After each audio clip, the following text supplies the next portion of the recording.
اعوذ باللہ من الشیطان الرجیم، بسم اللہ الرحمن الرحیم۔ ہم سورۃ النازعات پڑھ رہے ہیں۔ 26 آیتیں ہم نے پڑھ لی تھی کہ قیامت کے روز اللہ سبحانہ و تعالیٰ کس طرح سب کو ایک میدان میں ساحرہ میں اکٹھا کر دے گا، اور لوگ یہ سوچتے ہیں کہ جب ہم بوسیدہ ہڈیاں ہو جائیں گے تو کیا اللہ سبحانہ و تعالیٰ ہمیں دوبارہ اسی طرح پہلی جیسی پیدائش میں لے آئے گا؟ تو یہاں اللہ سبحانہ و تعالیٰ فرماتے ہیں کہ کیا تمہاری پیدائش زیادہ مشکل ہے یا یہ زمین و آسمان بنانا اور یہ سب کچھ کریٹ کرنا؟ انتم، کیا تم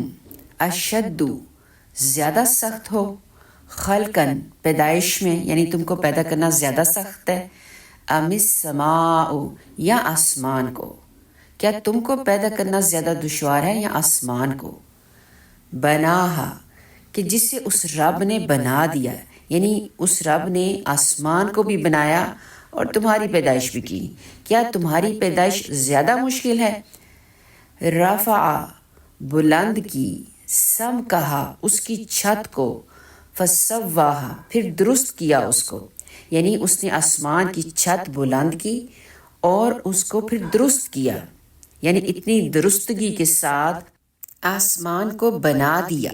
وَأَغْطَشَ، اور تاریک کر دی، لیلہا، اس کی رات، وَأَخْرَجَ، اور روشن کیا، ضُحَاہا، اس کا دن، یعنی اس کی رات کو تاریک اور اس کے دن کو روشن کر دیا، وَالْأَرْضَ، اور زمین کو،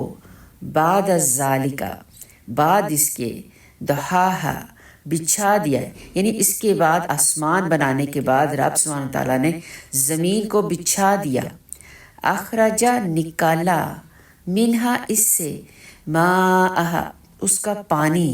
ومرعاہا، اور اس کا چارہ، یعنی اس رب تعالیٰ نے پہلے آسمان کو بنایا،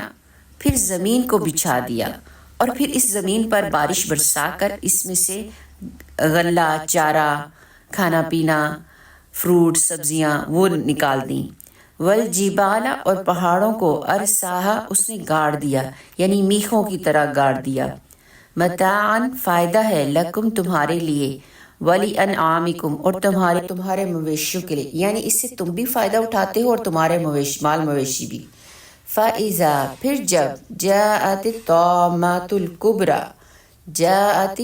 آ جائے گی، الطامۃ، آفت، الکبریٰ، بہت بڑی، یعنی بہت بڑی شے، بہت بڑی چیز، یعنی قیامت آ جائے گی، رونما ہو جائے گی، یوم، اس دن، یتذکر الانسان، انسان یاد کرے گا، ما سعی، جس کی اس نے کوشش کی، یعنی جو اس کے اعمال ہیں اس کو اپنے اعمال یاد آئیں گے۔ وبرزت الجحیم، اور ظاہر کر دی جائے گی جہنم، لمن یرا، اس کے لیے جو دیکھتا ہے، یعنی ہر دیکھنے والے کے سامنے جہنم ظاہر کر دی جائے گی۔ فَأَمَّا، پس، لیکن، مَن طَغَىٰ، جس نے سرکشی کی، وَآثَارَ الْحَیَاةَ الدُّنْیَا، اور دنیا کی زندگی کو ترجیح دی، فَإِنَّ الْجَحِیمَ، پس بے شک جہنم، ہی الماویٰ، تو وہ اس کا ٹھکانہ ہے،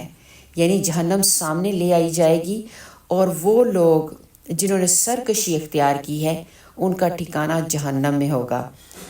وَأَمَّا، اور لیکن، من خافا، جو کوئی ڈر گیا، مقام ربی، اپنے رب کے سامنے کھڑے ہونے سے، وَنَهَى النَّفْسَ، اور روک لیا اس نے اپنے نفس کو،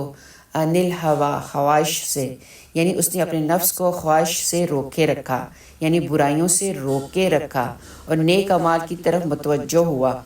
فَإِنَّ الْجَنَّةَ، تو بے شک جنت، ہی الماویٰ، تو اس کا ٹھکانہ ہے،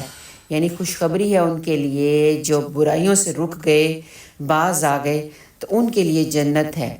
یسألونک، وہ سوال کرتے ہیں آپ سے، عن الساعۃ، کہ قیامت کب ہوگی، ایان مرساہا، کب اس کا واقعہ ہونا ہے، یعنی وہ سوال کرتے ہیں یہ لوگ آپ سے کہ قیامت کب واقعہ ہوگی۔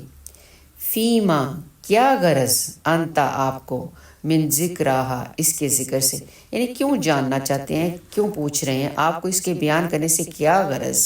الی، طرف،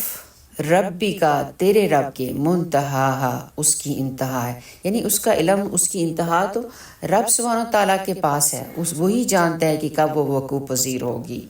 انما بے شک انت آپ صلی اللہ علیہ وسلم منذر ڈرانے والے ہیں من یخشاہا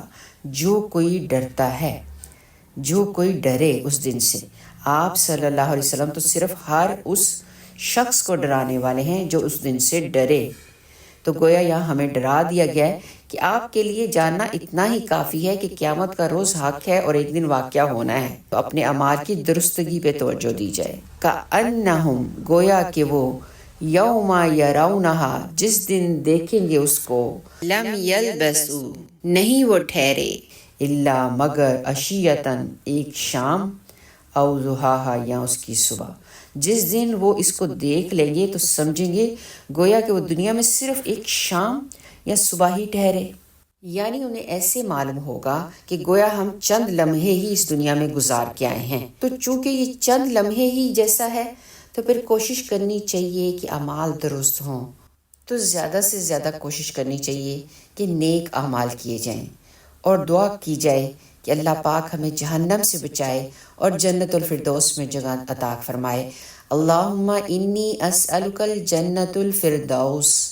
واعوذ بک من النار۔